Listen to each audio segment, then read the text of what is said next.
If you think of Lexus as a car company that only makes SUVs and sedans like this GS350, you would be wrong.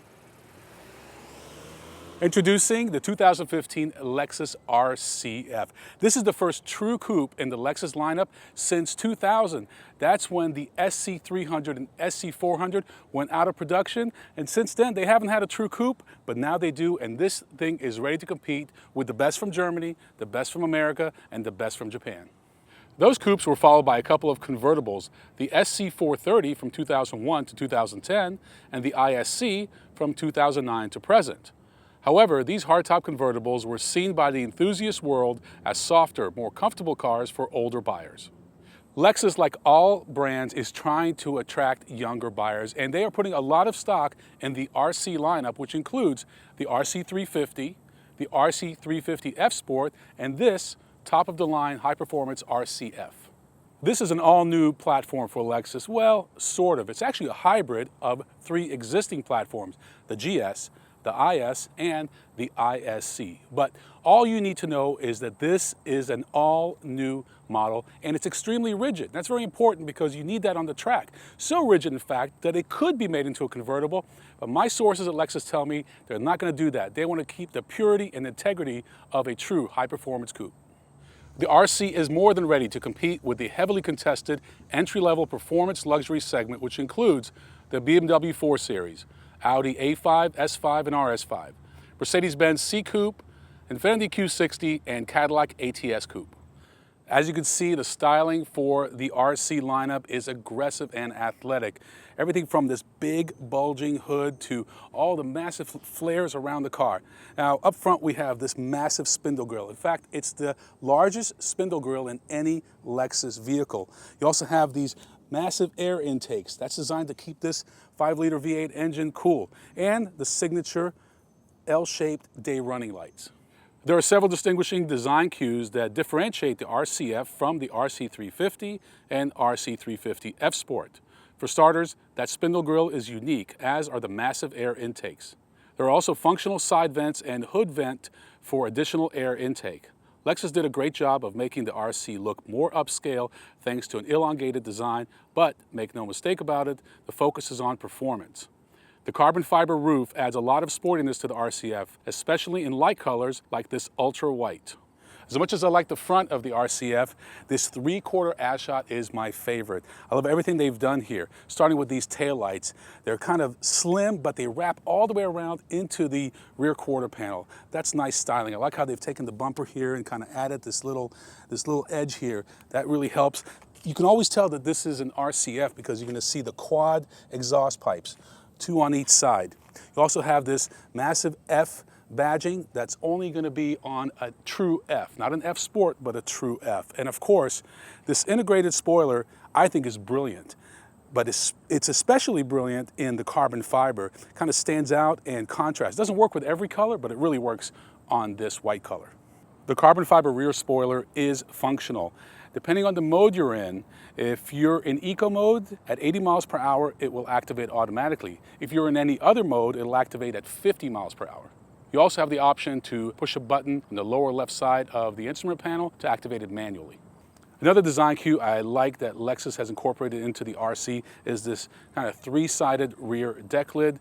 It's a little reminiscent of the Scion FRS, but that's where the similarities stop. Under that massive bulge of a hood is a massive engine.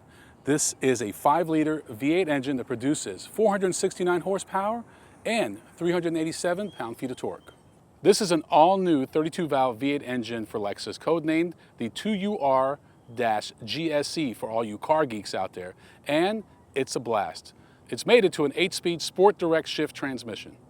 With that much horsepower, you need a lot of stopping power, and Lexus has answered the call. Up front, you have 6-piston Brembo brakes that are 14.96 inches in diameter. In the back, you have 4-piston Brembo brakes that are 13.5 inches in diameter. For those of you who don't know a lot about brakes, those are pretty big sizes. We asked Lexus how come they didn't put carbon ceramic brakes on this car, and they gave us a very brilliant answer. Number one, it adds too much cost. Not only is it about 8 to 10 grand up front, the replacement cost is extremely expensive. And the second answer is, This car just doesn't need it. When you have this much stopping power, why add that extra expense? Oh, I almost forgot. You guys probably want to know just how fast this car is. And before we get into that, let's talk fuel economy. In the city, the RCF gets 16 miles to the gallon. On the highway, 25 for a combined 19. Now, the reason you want to know that is when you're trying to convince your wife or your parents to let you buy this car, you can tell them it's practical, it gets decent fuel economy. But the real numbers you want are 0 to 60. And this car gets there in 4.4 seconds. Top speed, 170 miles per hour. Let's talk interior.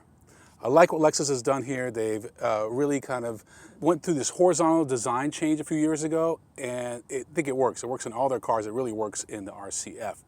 The instrument panel is good. What I don't like is the placement of the infotainment screen. So you're sitting here and you have this ledge over here that kind of comes up. It's hard to see the bottom third depending on how tall you are. Also this remote touch, which is something new for Lexus. It's really cool when the car's standing still, but when you're on a bumpy road and this car's very stiff, it's kind of hard to find the right radio station. So you play with it, you tell me what you think. We found it a little cumbersome to use, especially on bumpy roads. We love the gauges. What Lexus has done is incorporate a smaller analog speedometer, about 60% the size of the TFT digital tachometer. And that's how a sports car should be. The tach should be big because that's what's important. The two most important things about the interior of the RCF are these paddle shifters, which you're going to need on the track, and drive mode select, which you're also going to need. So you have 5 modes.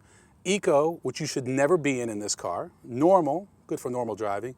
You have Sport S and Sport S Plus. And there's a 5th mode called Expert, and that's the least invasive mode. That's the one you'll want on the track.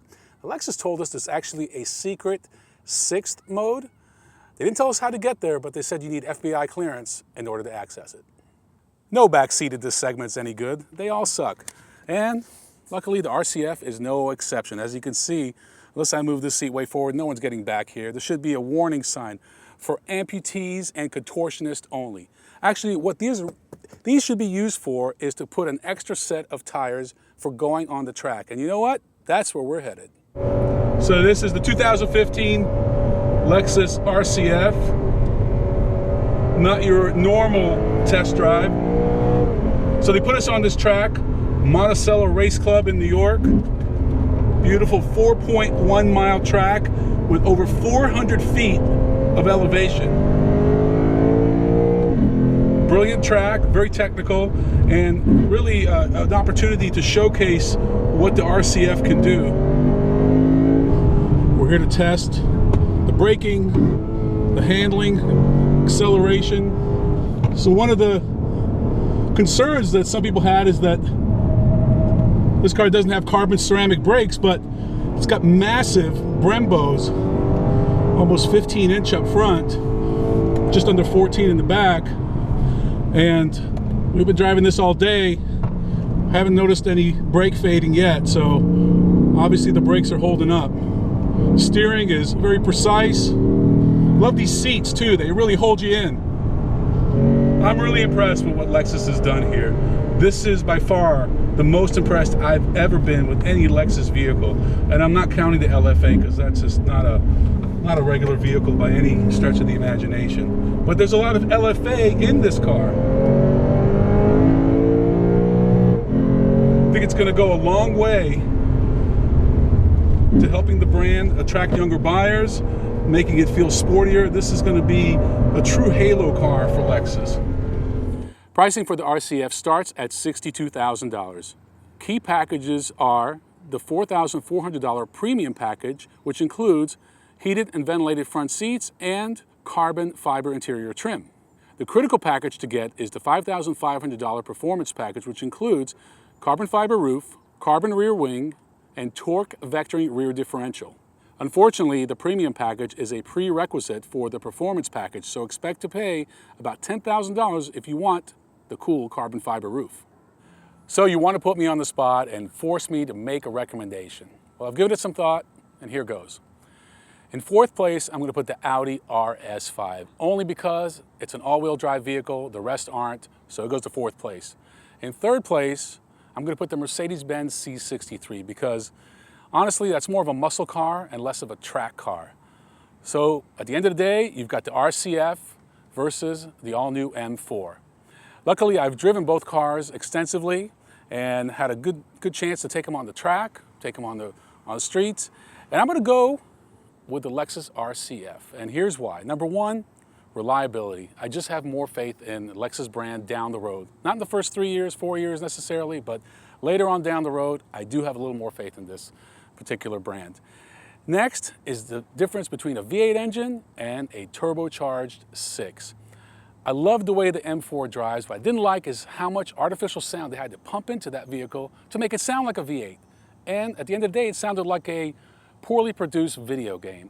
Let's be honest, the difference between fourth place and first place in this segment is a few tenths of a point. You know, this is a great time to be in the market for a high performance coupe like this RCF. If you have between $60,000 and $75,000 to spend, you have more options than we've ever had. And I really like what they've done here. All those other cars, they're brilliant too. Hopefully you've got the money to get behind the wheel of one.